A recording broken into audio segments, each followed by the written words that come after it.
Hi friends मो channel को like और सब्सक्राइब करंतु एवं फॉलो मध्य करंतु आसन बनेबा अँला रे थिबा आचार ए देह को भी हित होता है। प्रथम अँला को आनिबा ताको गरम पानी रे टिके सिझे दबा 5-10 मिनिट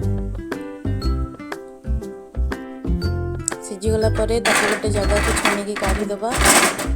देखिए पूरा 15 मिनिट से बहुत सिझी जाइतो ता कलर मध्य चेंज हो जाइछि देखंतु। एबे ताको आनिकी आमे ताको छुरी रे काटिगिरी ता मंजीटा को बाहर कर दबा।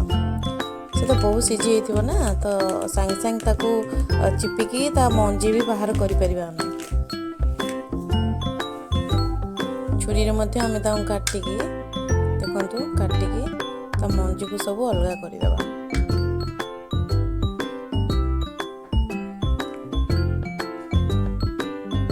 एभली भाव में काटिकी ता मंजी को अति सहजरे सिझी जाइए ना सहजरे बाहरी जाइए।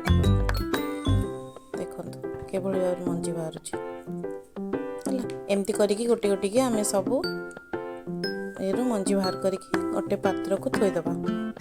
देखंतु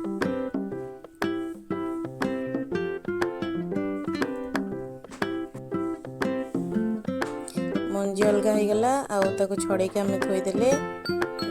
तेरे ताको काटिकी छोट छोट पीस कर दबा। अँला काटिकी छोट छोट एभली भाव में पीस कर दबा।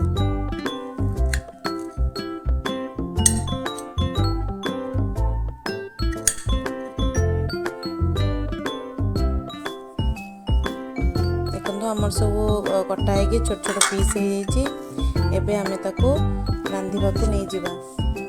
आमर आचार प्रस्तुत करें सोरिष तेल कड़े गरम करला सोरिष तेल पकेबा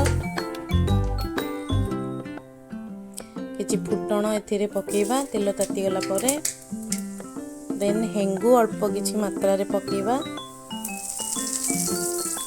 ताको फुटिया के समय दबा तापरे अँला को पके दबा। पके दिला परे ताको 5 मिनिट ताको घांटी दबा। टिके बास्ना आसीगला परे हलदी पकेदबा गोटे स्पून। लाल मिर्ची अल्प टिके पकेदबा गोटे स्पून बेसिस रे पकेबा। देन जो आमर मरीच पाउडर ताको पकेदबा गोटे स्पून। लूण अल्प टिके किछि स्वाद अनुसार देकी ताको गोलेबा। देखिए 5-10 मिनट गला परे तार बास्ना गोटे आसीଯିव।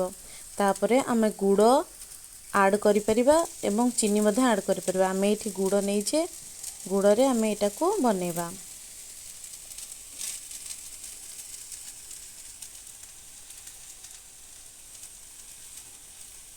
गुड़ देह प्रति भी हित अँला भी देह प्रति हित इम्यूनिटी पावर बढ़ेबो। तेणुकरी गुड़ अँला रे गोले करिकी पूरा मिक्स हवा जाएगा ताको एमती घांटिबा। देखंतु अँला गुड़ भलसे मिसी जाइए। एबे तावा बसैबा तावा रे किछि जीरा आउ लंका सुखिला लंका आमे देकी ताको टिके भाजीबा। एटा हमर लास्ट को पड़िबो जेतबळे हमर खट्टाटा प्रस्तुत हो जिवो तबे एटा लास्ट को हमर पड़िबो।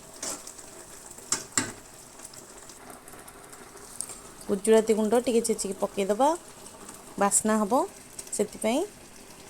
देन देखिबा गुड़टा एई भली भाबरे होउची ना नाही। तापरे सुखिला लंका जो आमे जीरा गुंड थिला ताको भाजी की ग्राइंडिंग करिकी लास्ट को पके दबा एवं आमर आचार अँला आचार प्रस्तुत हो गला। खट्टा मीठा अँला आचार देखंतु केते सुंदर देखा जाउची।